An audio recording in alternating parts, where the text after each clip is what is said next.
Hey guys, this is me, the Dark Master Zero, and today I'm showing you guys a tier list on prior Extinction.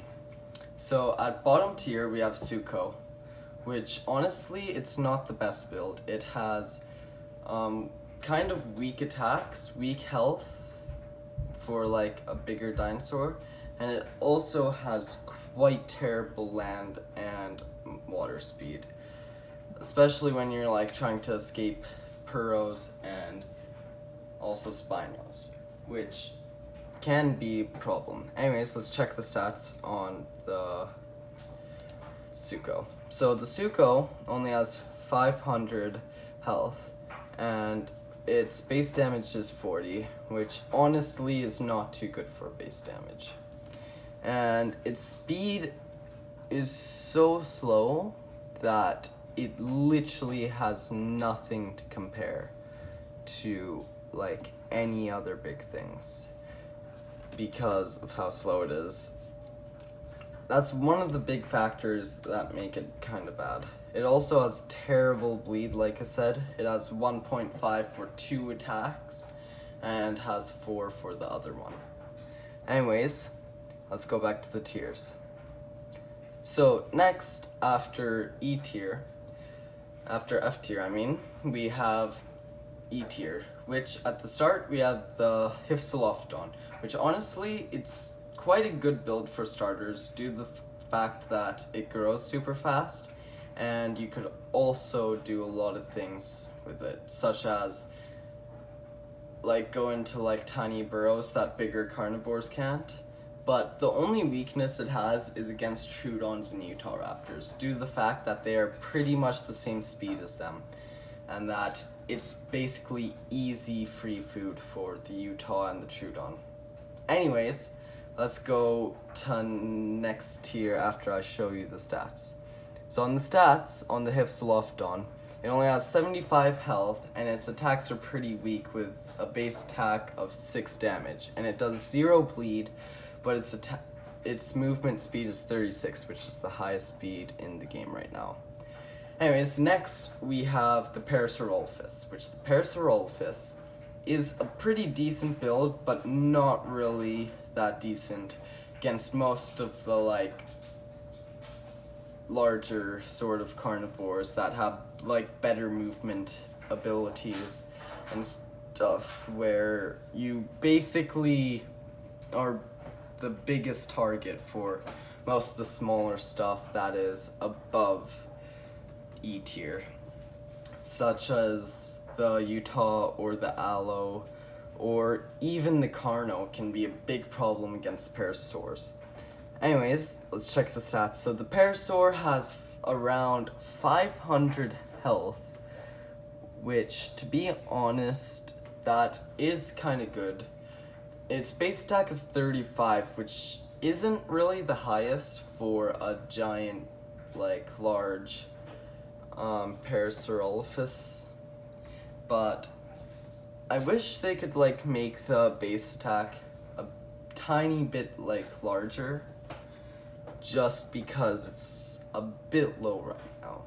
And it has 0 bleed all out, and its movement speed for running is 27, which can easily be a problem for Aloes, because they're like just 1 lower than you, so they could practically kill you. Anyways, next we have the Troodon, which honestly the Troodon is a pretty good build so far. It is fast, nimble, and can easily kill anything that tries to like mess with it. Just because like it's so small, like it's not a very easy meal to get when you're infant or a baby or juvenile, due to the fact that it does do quite a bit of damage and it has very fast attack speed.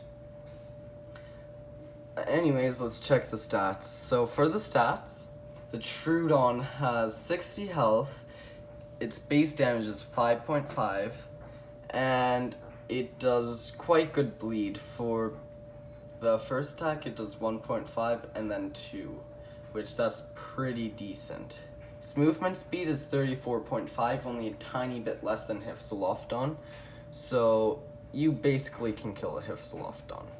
Anyways, next we have D tier, which for the lowest thing on D tier, we have the Reliceratops, or the Reli, which I like to call it because it's short for Reliceratops. Anyways, it's a pretty decent build with balanced abilities and stats.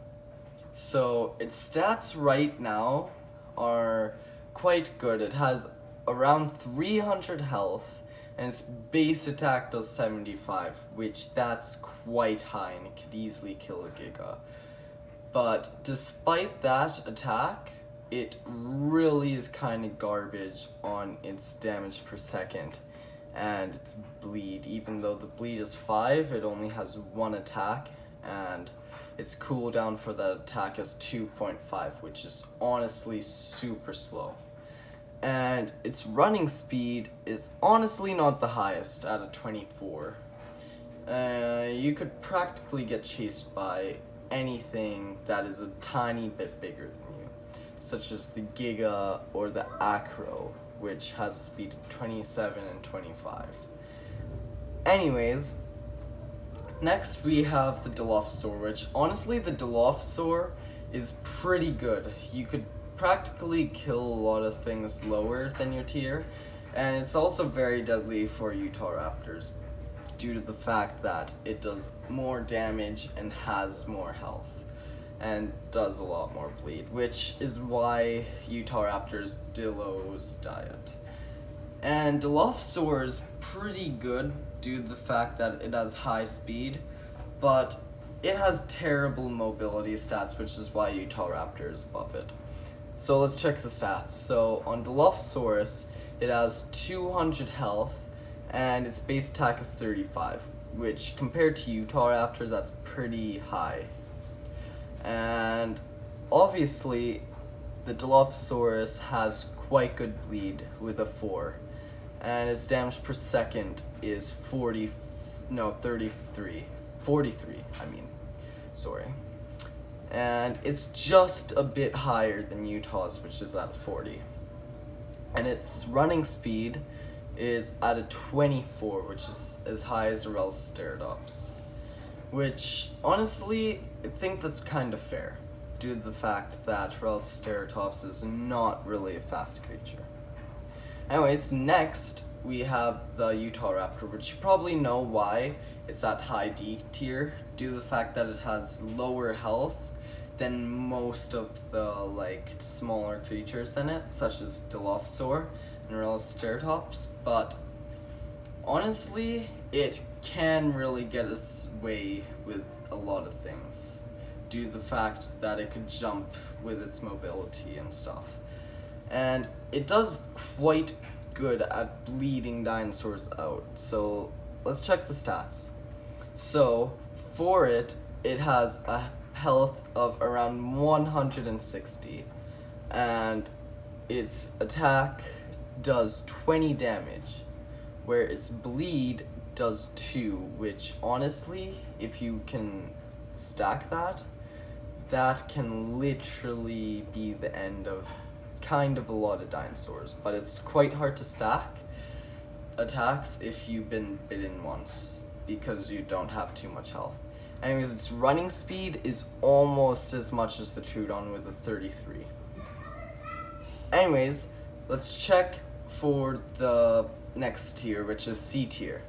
Anyways, so at the back of C tier, we have the Pachyrhinosaurus, which it was hard to pick between the Pachyrhino and the Therizinosaur, but we all ended up picking the Pachyrhinosaur due to the fact that Pachyrhino is probably the most balanced creature so far, where Therizino has super high damage and health.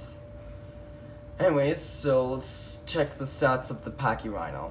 So for the Pachyrhinosaur, it has a good 500 health, which honestly that is great for a balanced dinosaur. And its base attack does 50 damage, which is more than a lot of the carnivores.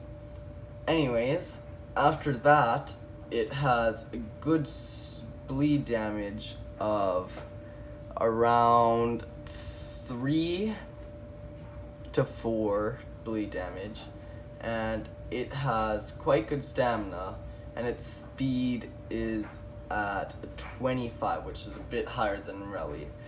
Anyways, let's go back. Anyways, now we have the Therizinosaur, which is a literal standing tank. Due to the fact that Therizinosaur is a living wall, which is super hard to pass due to the large claws with the hitbox. It can literally probably end even a Spinosaur if the Spinosaur is not careful. But that's the thing about it. It does not have that high speed to get away from more than one dinosaur, which is its biggest weakness. Anyways, let's check the stats on it. So for Therizinosaur, the stats on it are pretty good. It has a good around 570 health, and its base stat does 140 damage. I know, right? 140. That's pretty good with a bleed of 8, which is probably the highest bleed on a herbivore. But its speed is quite garbage with a speed of 12, which is as high as Sauroposeidon. And it has good stamina, but honestly, it is not good against more than one dinosaur. Next, we have the Carnotaurus, which the Carnotaurus is all out great, where the fact that Carnotaurus is super fast and it's good at damage dealing a lot of the bigger dinosaurs, such as Acro. Like, I've seen a few Carnotaurs actually manage to kill a Acro in a 1v1 just because the Acrocanthosaur was a bad player. But let's check the stats, because this thing is literally a speedy boy for literally killing everything. So it has a health of 280, which you think that's not good at all, but its attack is 45, which is pretty good. And then its bleed is 2, which, I mean, it's as good as Utahraptor, where you could stack. And it has a stamina of 90 and the speed of 36, which is as high as a Hypsilophodon, which honestly, that's pretty great. So with that, you could tell that Carnotaurus is literally gonna kill stuff as soon as it's resting, due to the fact that it can literally kill you because of the cooldown time only being 1.5, so it could pretty quickly attack you. Anyways, next we have the B tier,